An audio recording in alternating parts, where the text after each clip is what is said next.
ہے کہ خادم حسین رضوی صاحب اس دنیا جہاں سے چلے گئے ہیں اور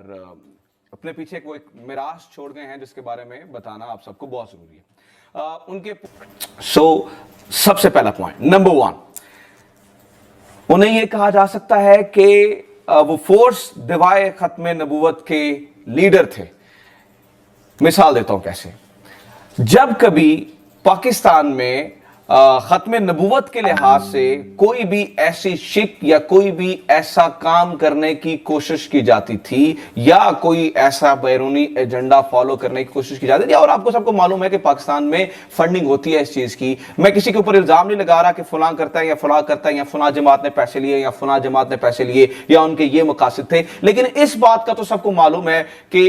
فنڈنگ ہوتی ہے اور یہ کوشش کی جاتی ہے کہ ان قوانین کو کسی طریقے سے نرم کیا جائے، کسی طریقے سے مولڈ کر دیا جائے، الفاظ تبدیل کر دیے جائیں. لیکن جب کبھی 2017 کے بعد ایسا ہوا یا کرنے کی کوشش کی گئی تو ایک سب سے بڑا خطرہ ان لوگوں کے لیے موجود رہتا تھا اور اس کا نام تھا خادم حسین رضوی. آپ اس بات سے اندازہ لگائیں کہ دنیا جہان کا سب سے بڑا ملاؤن جو ہے وہ ولڈرز ہے. آپ سب نے شاید اس کا نام سنا ہوگا کہ پوری دنیا میں جو خاکے بنانے کی تحریک ہو یا آپ صلی اللہ علیہ وسلم کی شان میں گستاخی کرنے کی تحریک ہو یا پوری دنیا میں آپ صلی اللہ علیہ وسلم کو لے کر کچھ بھی برا بلا کہنے کی جو ہے وہ یا توہین کرنے کی تحریک ہو، خدا نہ خواستہ، اس کے پیچھے، اس پوری تحریک کے پیچھے سب سے بڑا ملاؤن یہ ولڈرز ہے. اور اس ولڈرز نے خادم حسین رضوی کے انتقال کے بعد سب سے پہلا جو ٹویٹ کیا ہے وہ مبارکباد کا ٹویٹ کیا ہے. یعنی کہ اتنی بڑی تکلیف تھی کہ انتقال کے بعد سب سے پہلا جو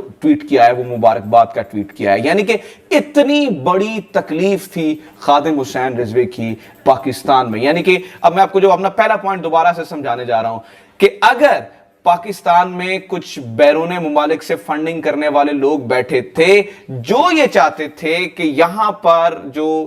ختم نبوت کے حوالے سے معاملات ہیں یا ان کو تھوڑا سا مولڈ کیا جائے، تو ان کے لیے سب سے بڑا خطرہ 2017 کے بعد پاکستان میں کوئی تھا تو وہ خادم حسین رضوی تھے. اچھا، اور ایک بات یہ ذہن میں رکھنی ہے کہ شاید ان کی پالیسیز کو لے کے سب سے بڑا ناقد میں رہا ہوں اور میں نے بڑی زیادہ جو ہے وہ مختلف فورمز پہ یہ تنقید کی ہے، لیکن جو بات سچ ہو وہ کرنی بھی چاہیے. اگر کسی کو کوئی تعریف ہے تو اسے بیان کرنا چاہیے، اور یہ بات سیدھا میرے دل سے نکل رہی ہے کہ یس، آپ لاکھ اختلاف کریں لیکن اس بات سے آپ اختلاف نہیں کر سکتے ہیں کہ ان سے بڑا اور ان سے زیادہ دفاع ختم نبوت کے معاملے کا اور کسی نے نہیں کیا ہے. نمبر 2 پوائنٹ اس سے ریلیٹڈ ہی ہے. آپ کو یاد ہوگا نون لیگ کی گورنمنٹ میں حلف نامے میں ایک تبدیلی کی گئی تھی. جو اوتھ لی جاتی تھی، جو ممبر اوتھ لیتے تھے، اس میں 2-4 الفاظ کو تبدیل کر دیا گیا تھا، جس کا مطلب یہ تھا کہ اب ایمان کی جگہ یہ کہا جاتا تھا کہ میں اقرار کرتا ہوں. یعنی کہ آپ اس سے مناہی بھی کر سکتے ہیں. تو جو ختم نبوت کے معاملے پہ آپ کو یاد ہے ایک شک لے کے آئے تھے جب تب وزیر قانون زاہد حامد ہوا کرتے تھے، اور نہ مولانا فضل الرحمان صاحب کو پتا چلا، نہ بڑی بڑی دینی جماعتیں، وہ سارے لوگ انہوں نے بیٹھ کے اس بل کے حق میں ووٹ دیا تھا اور ایک بندہ ان میں کھڑا ہو گیا تھا اور اس کا نام تھا خادم حسین رضوی.